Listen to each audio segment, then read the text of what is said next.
In a small town nestled between rolling hills and whispering woods, there lived a man named Ethan.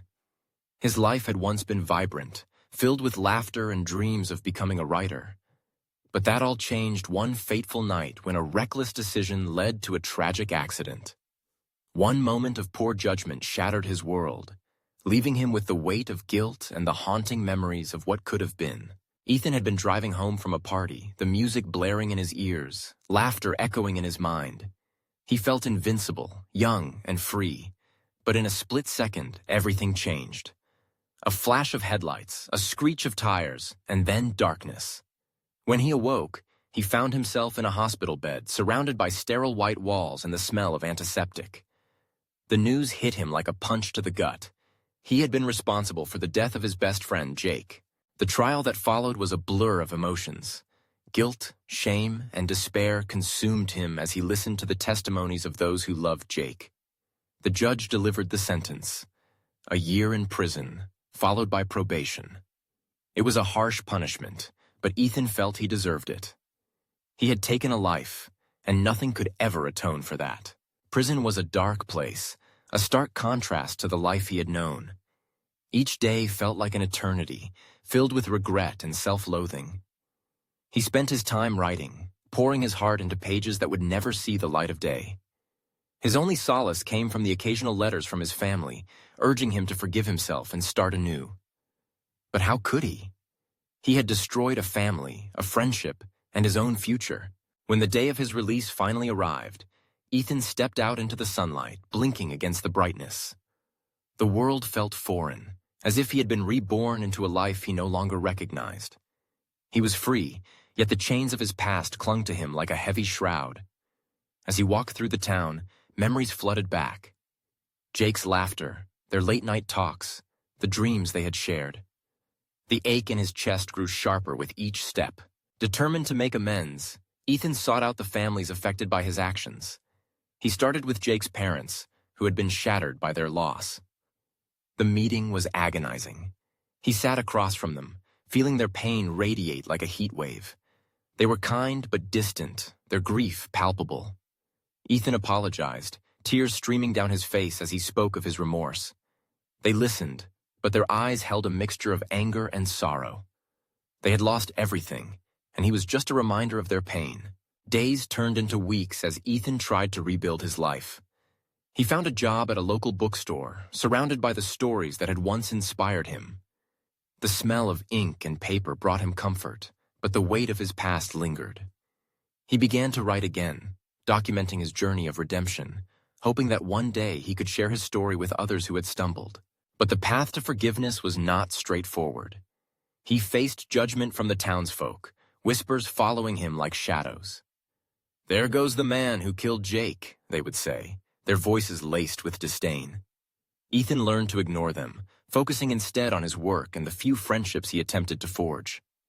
It was a slow process, and every interaction felt like a test of his resolve. One evening, while closing the bookstore, he noticed a young girl sitting on the steps outside. She was crying, her small frame shaking with sobs. Approaching her cautiously, he knelt down and asked what was wrong.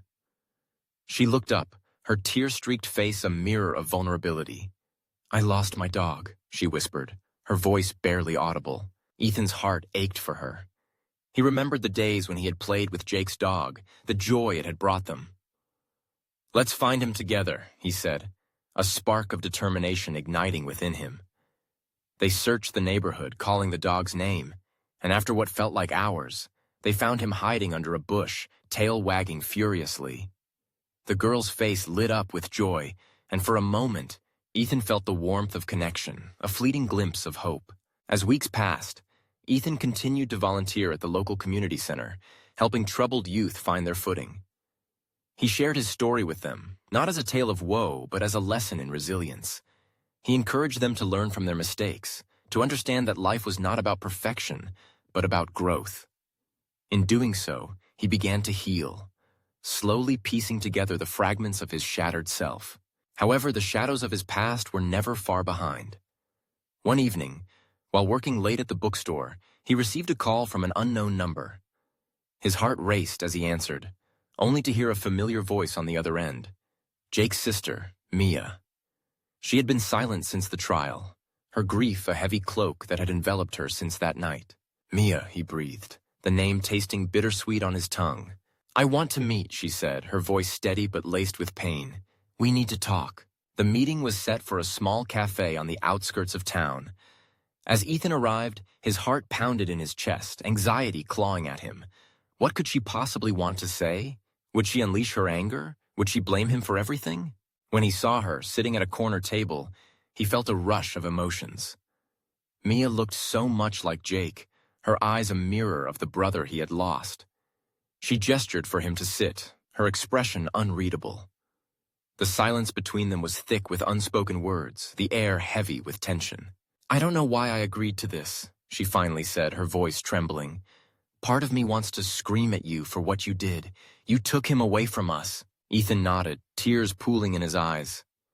I know, I'm so sorry, Mia. I can't change what happened, but I want you to know that I carry that guilt with me every day. I think about Jake constantly. Do you? She challenged, her gaze piercing through him. Do you really think about him? Or is it just about you? Her words struck him like a slap. I think about him, he said, his voice barely above a whisper. I think about how I failed him, how I failed you. I know I can never make it right, but I'm trying to be better. I'm trying to honor his memory. Mia's expression softened slightly. What does that even mean?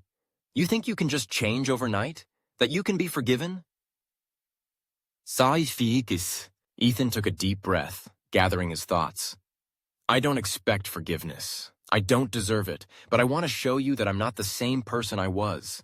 I want to help others so they don't make the same mistakes I did. I want to make Jake proud. The conversation continued, ebbing and flowing between anger and understanding. They shared stories of Jake. Laughter mingled with tears, and for the first time since the accident, Ethan felt a glimmer of hope. Mia was hurting, but she was also searching for closure, just as he was. As their meeting came to an end, Mia surprised him with a small smile. I don't know if I can forgive you, Ethan, but I can try to understand. In that moment, Ethan realized that second chances were not just about redemption for oneself, but also about healing for others. It was a long road ahead, but he felt lighter, as if a weight had been lifted from his shoulders. With renewed determination, he continued his journey, sharing his story with anyone who would listen. He organized workshops, speaking to young people about the importance of choices and the consequences that follow. Each time he shared, he felt a little more whole, a little more deserving of the life he had been given. But just as he began to feel a sense of normalcy, the past came crashing back. One evening, he was confronted by a group of men he recognized from his old life. They had been friends once, but their faces were twisted with anger now. Look who it is, one sneered, stepping closer. The killer!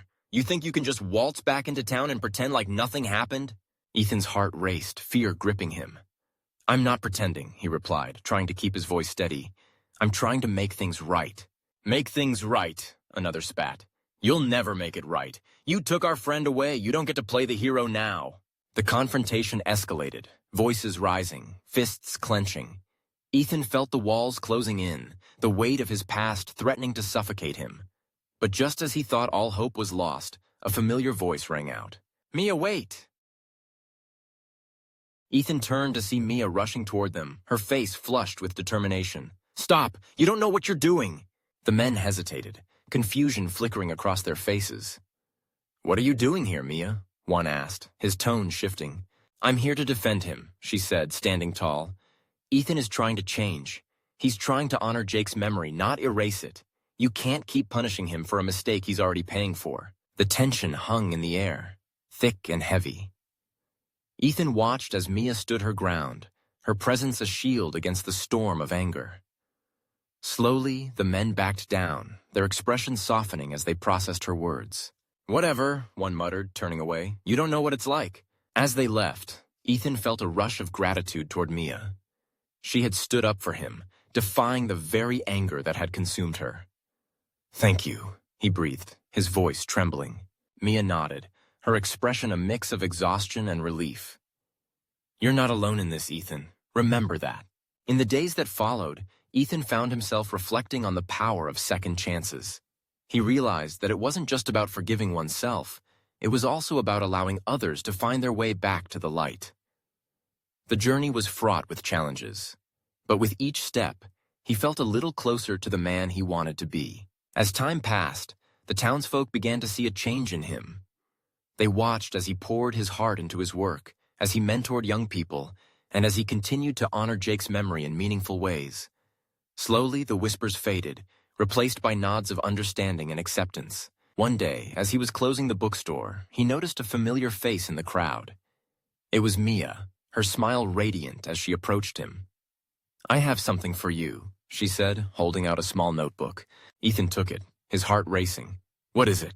"It's a collection of stories," she replied. "Stories about Jake, about friendship, about love and loss. I want you to read them and maybe, just maybe, write something for him too." As he opened the notebook, he felt a surge of inspiration. The stories within were filled with laughter, joy, and the essence of Jake, the essence of life itself. And as he began to write, he knew that he was not just honoring Jake's memory, but also embracing his own second chance at life. In the end, the power of second chances was not a solitary journey, but a collective one, woven together by the hearts of those willing to forgive, to understand, and to love again. And as Ethan penned the final words of his story, he felt a sense of peace wash over him. He was no longer defined by his past, but rather by the hope of a brighter future, one filled with the promise of redemption and the beauty of second chances.